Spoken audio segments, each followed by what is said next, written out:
За, Андрес Мушети гэж Аргентин найруулагчийн тухай мэдгүй хүмүүс бол ер нь зөндөө байгаа. Гэхдээ яг өөрийнх нь найруулжсэн кинонуудыг бол маш сайн мэддэг байх ёстой. Эд киноны эхний хоёр ангийг хоёуланг найруулсан. За бас сая сүүлд 23 онд гарсан DC-гийн Flash киног найруулсан тийм найруулагч байхгүй. Тэгээ өнөөдөр болохоор би та нарт Андрес Мушетигийн карьерт найруулсан хамгийн анхны бүрэн хэмжээний кино нь болох 2013 оны Mama киног танилцуулах гээд бэлдсэн байна. Манай хүн энэ киногоо найруулахаас өмнө яг энэ кино тухай ижил нэртэй 3 минутын богино хэмжээний аимшиг киног Аргентин хэл дээрээ хийгээд тэрэн тэгээ тухайн үедээ бас хөөрхөн вайрал болоод амжснаас гадна алдарт 2006 оны Pan's Labyrinth-ээс ахуулаад Hellboy, Oscar-ийн Best Picture шагналд Shape of Water энтриг найруулсан домогт найруулагч Guillermo del Toro-д тэр богино хэмжээний кинон одоо хүрсэн байгаа. Тэгээд тэр кино нь асар ихээр таалагдсан болохоор залуу уран бүтээлчийг дэмжье гэж бодоод Guillermo del Toro яг тэр богино хэмжээний киногоо бүрэн хэмжээний кино болгож одоо хийх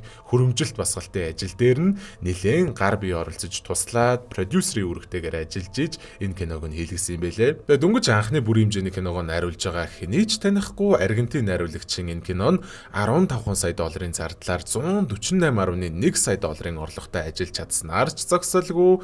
Ер нь л маш олон хүмүүсийн мэддэг, таньдаг, өндрөөр үнэлдэг аимшиг кинонуудын нэг бол яалтчгүй болж чадсан билээ. Тэгээ бүр Scary Movie-гийн 5 дугаар анги дээр хүртэл энэ киног одоо пародилжсэн шүү дээ. Та нар санаж байвал те. Тэгээ бас одоо яг энд харагдаж байгаа jump scare scene нь одоо айгүй алдартай. Тэгээ энд дэндгүүл creepy бичлэгийн compilation аимшиг кинонуудын edit бичлэгнүүд энэ төр дээр харагдаж байдаг тийм сцен. Ерөөл зүгээр энэ кино амар алдартай болсон гэдгийг хэлэх гээд. За ер нь бол тийм байна да. Тэгээ өнөөдөр маань дугаартай Mountain Dew-ндаа сайхан хамтран ажиллаж байна.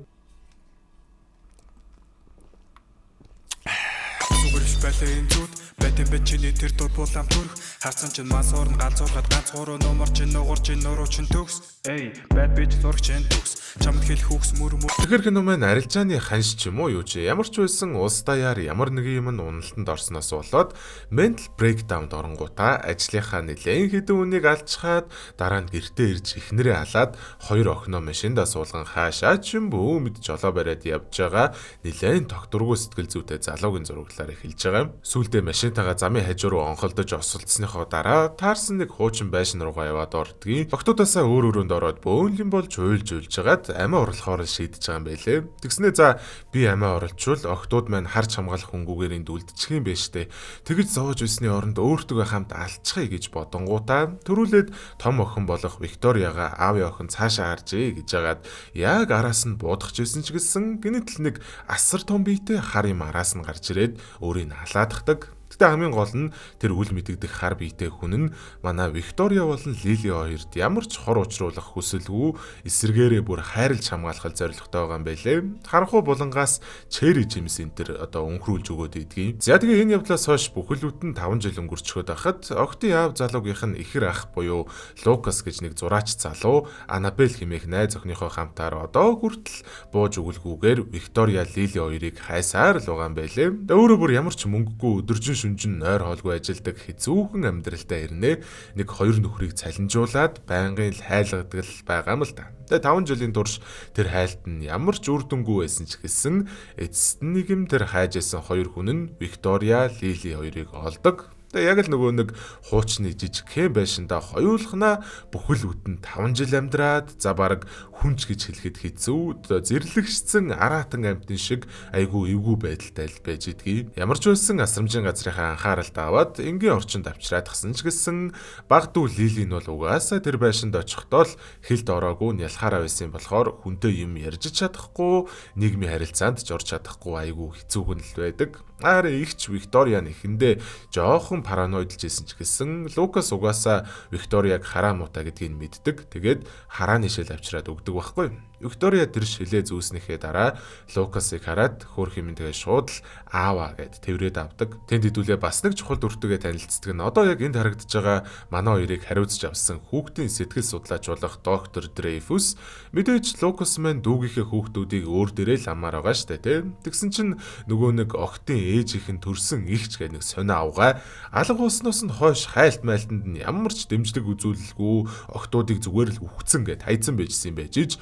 Одоо болохоор дүүгийнхээ хүүхдүүдийг би өөр дээр авнаа. Юу гэж тэр муу алуурчны ахт нь би дүүгийнхээ хүүхдүүдийг өгч идэв энтер гэж хуцаад тэгээ бүр шүүхтэж мүхтэй солиороод байгаа байхгүй. Тэгээ угаасаа доктор Дрейфус шүүхийн шийдвэрт нь хамгийн нөлөөтэй үнэн нь болохоор хэрвээ та хоёр надад охидын сэтгцийг судлах эрх өгөх юм бол би шүүхийн шийдвэрийг танай талд гаргаж өгөөд заваас үнгүй амьдрах гэр гаргаж өгье гэж санал тавьснаар Лукас бол ёстой уухаан тасал зөвшөөрж байгаа. Шинэ гэр нь бүр үнэхээр гоё орчинтой, үнэхээр гоё гэр заяа. Тэгээ Виктория Лили хоёр ч гэсэн бас гайгүй шинэ амьдралдаа даас ч эхлээд байгаа шинжтэй байдаг. Гэхдээ Лили угаасаа л те хэлжсэнчлэн асар багаасаа нийгмээс тусгаарлагдсан болохоор Виктория зүгээр ширээндээ суугаад хоолоо идэж хахад ганцаархнаа Лили газар сууснаа гараараа хоолоо идэж мэдээд унтахтаа ч гэсэн их чихийн орны доор газар унтаал байгаа юм л да. За тэгээд Дрейфус нэг өдөр Викториягаас янз бүрийн юм асууж байх үеэр Виктория тэр байшинд нэг эмэгтэй хүнтэй хамт амьдарч байсан гэж ярихаас гадна Лили тэр хоёр тэр хүнийг мама гэж дууддаг байсан юм байлээ.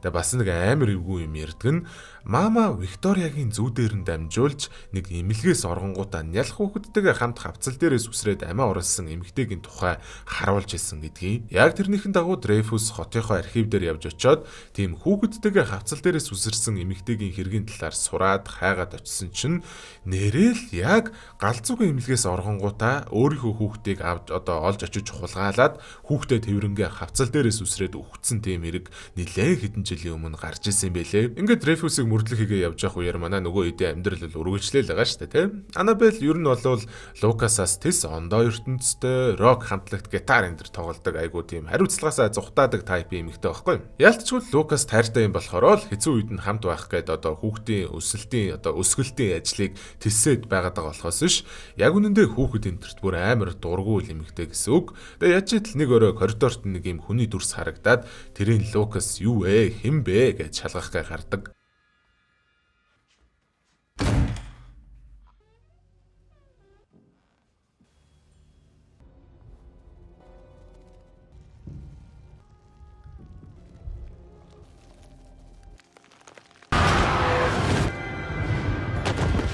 Улмаар Лукас ингэж ухаангүй байдалтай эмнэлэг түргэгдснээр яалтчгүй Анабел ганцаархнаа Виктория Лили хоёрыг харж үлдэх ёстой болчихж байгаа шүү дээ, тийм. Нэг өдөр охтууд ийм өвс мод интерьер хийсэн хүүхэлдээ хаанасаа ч юм гаргаж ирснээ. Бид хоёр энийг хийгээгүй. Мама энийг хийж бид хоёрт өгсөн юм аа гэд. Дрейфус ер нь яг юу гэж ойлгодог вэ гэхээр охтууд нийгмээс тусгаарлагдаж хайр халамжгүй удаан байснаасаа болоод нэг тийм ээж маягийн дүр зохионгуудаа төсөөллийн найз маягтайгаар тэрийгэ хүн ингээд өөрсөндөө итгүүлчихгээд сэтгцийн талаас нь л дүгнэлт гаргачих гээд идэгий. Гэхдээ үнэхээр л тийм сэтгцийн асуудал биш. Яг л нэг далдын хүчний юм байгаад байгаа шүү дээ, тэ. Анабел яг тэр шөнөө охтуудыг өрөөндөө нэг өөр хүнтэй тоглоод байгаа чимээгээр нь сэрээд яваад орсон чинь хинч байдгүй л дээ. Гэхдээ ханы шкаф нь хальт хонгорхой байгаад байсан болохоор дотор нь юу байна гэж шалгах гэсэн чинь охтууд хоёулаа наатаха битгий нэгэрээ гэд айсан шинжтэй хэлж идэг.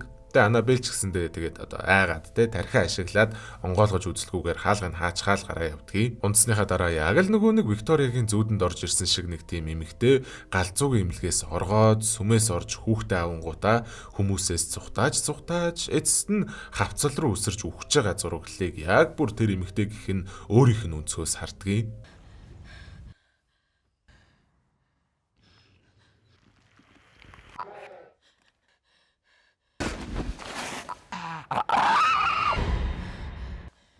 Гэтэ нэг сони юм гэвэл тэр эргийг Дрейфус мөрдөж явж байхдаа яг үнэндээ тэр эмэгтэй нь хавцлаас үсрэхдээ өөрөө л ганцаараа үхээд өнөөх тэврээд үсэрсэн хүүхэд нь нэг юм модон дээр гацаад амьд үлдсэн л болдгийг олж мэддгийг. Гэтэ харамсалтай нь тэгээд тэндээ нэх удаан амьд үж чадаагүй жоохон байжгаад унаад үхсэн л юм шиг байгаа. Тэгээд хотынх нь архивын эмэгтэй нь манай Дрейфуст тэр нялх охиных нь цогцсноос үлдсэн хэдэн арг яс маснуудыг гаргаад өгчдгийг. Тэгээд хүүхдийн цогц зүгээр архивт нь үжидэг тийм амар факт авах гэж. Өөрөө өсрөхтэй уг нь яг хүүхэдтэйгээ үсрээд тэгээд хүүхэд нь хажууд нь байгаагүй болохоор хүүхэдтэй санаа зовоод ч гэх юм уу хорогдоод ч гэх юм уу сүнсэн тэр хавьда үлдээд шүглээд үлдсэн юм шиг байгаа. Тэгээд нэг л өдөр манай Виктория Лили хоёр тэр байшинд нь хурж ирээд хүнд алуулах гэсэн болохоор нь хамгаалж авч үлдэнгүүтээ яг л өөрийнхөө хүүхд шиг хайрлаад өмчлөөд авцсан л болж таарч байгаа. Дрейфус бол бас яг ингэж ойлгож авч амжааг байгаа болохоор Викториагаас янз бүрийн юм асуугаад шалгаагаад байгаа штэ тий.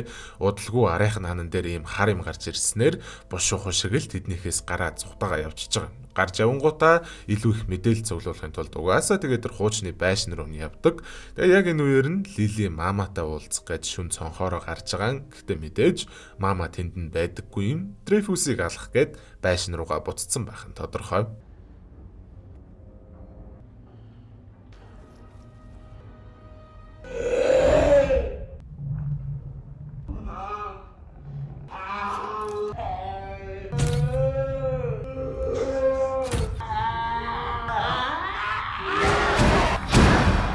Маргааш өглөө Анабель Лилиг цонхоороо гарч яваад ой дунд ундцсан байгааг нь олонгуудаа шүнжин гадаа хонцсон болохоор угаасаа даарсан л байж таарна штэ тий. Хичнээн өөртөө нь ойртохгүй аашилж тийжлээд ингээд аашлаад байгаа ч гэсэндээ тэрвэрт сууж агаад гарын үлээгээд дулаацуулдаг. Тэгээ Лили ч гэсэндээ тайвшраад яг толгой дотор нь юу одогдож байгааг бол би мэдэхгүй. Гэхдээ зүгээр л Анабельд дасаад одоо ээжигээ хайрлаж байгаа юм шиг хайрлаад эхэлсэн юм шиг байлээ. Виктория ч гэсэн Анабельд бүр айгүй сайн байгаад байгаа байхгүй юу? Бүх хүннээ хэлээд намайг тантай дотно байгаа дайнгууд мама харамлаад уурлаад танд муу юм хийчих гээд байна. Танд битгий муу юм тохиолдосоо л гэж би хүсэж байна гэд хэлдгийм. Тэр өдрөө доктор Дрейфусыг одоо алуулсан гэдгийг мэдэж авчаал шууд л судалгааных нь материалууд, тэмдэглэлүүд энтертэй Анабель бүгднтэй танилцдаг. Тэднэр дээр нь мама яг ямар хүний сүнс юм бэ энтер гэд бүхэл юм тодорхой байгаа шүү дээ, тийм. Тэгээд Анабель ёстой эцэст нэг юм юу болоод байсныг бүрэн ойлгож авч байгаа. За энэ үеэр манай нөгөө нэг эмнэлэгт ухаангүй болсон Лукас имэн зүүдэнд ихэр дүүн орж ирэнгүүтээ тэр байшин руу очиод миний хүүхдүүдийг авраатхаа гэд хэлээд идэг. Гэхдээ мэдээж тэр нь яг ихрийнх нь одоо зүүд мессеж энтер бол биш. Мама ийм зүүдлүүлэнгүүтээ тэр байшин руугаа одоо ирүүлүүлээд алах гээд тийм зүүд албаар зүүдлээд байгаа гэж ер нь болно. Гэхдээ эсвэл бас за зүгээр л эмнэлгээсээ гараад шууд октод дээр очихоос нь сэргийлээд албаар өөр газар руу явуулах гэдэг ч бас магадгүй. Угаасаа бас тэгээ мамагийн ааш нь улмал эвдрээл байгаа юм л та. Надаас хүндирөөд Анабельтэй илүү дотн болоод байна гэж уурлахаас гадна нөгөө нэг ээжийнх нь ихчгээд авгаа бас тэр хоёрыг одоо хулгайлах гэдэг юм уу хаашаа байрных нь гадаа машинтай ирсэн сууж идэг.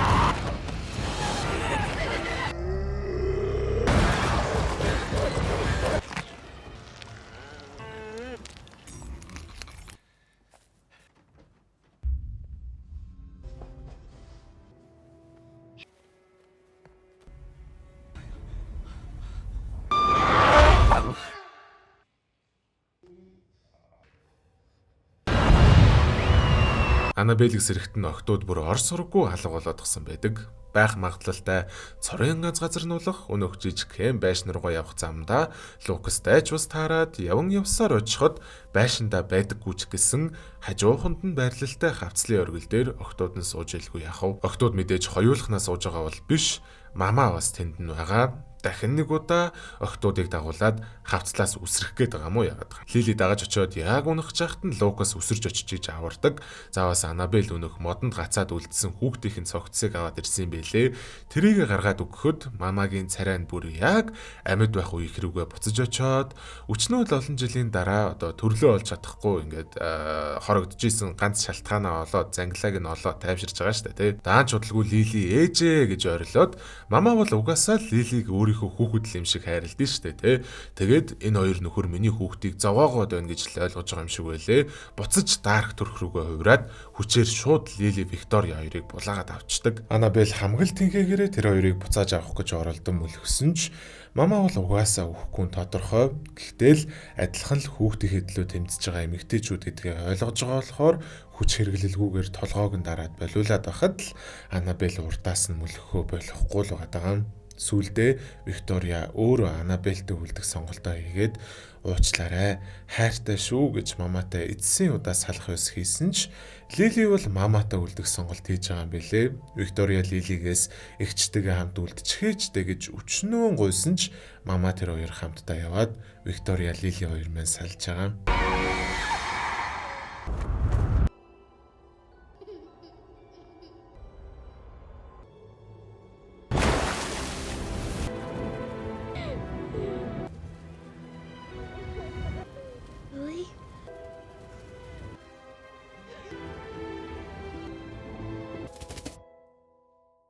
За тэгээ кино маань энэ түрээд өндөрлж байна. Тэгээ энэхүү кино маань кредит хэсгийг ороод үгээр тоолох юм бол 1 цаг 35 минутын урттай кино байсан. Тэгээ миний тоосноор бол яг 13 цочод хэсэг байлаа. Тэгэхээр хэрвээ та яг энэ 2013 оны мамаг үзэж байгаа бол дунджаар 730 минутанд нэг удаа цочих нэ. Хэдүүлээ угаасаа дараачих хэмжлэр тун удахгүй уулзсан. Өөр илүү төдөө юм ярихтай. Тэгээ дараачих хэмжлэр уулзтлаа.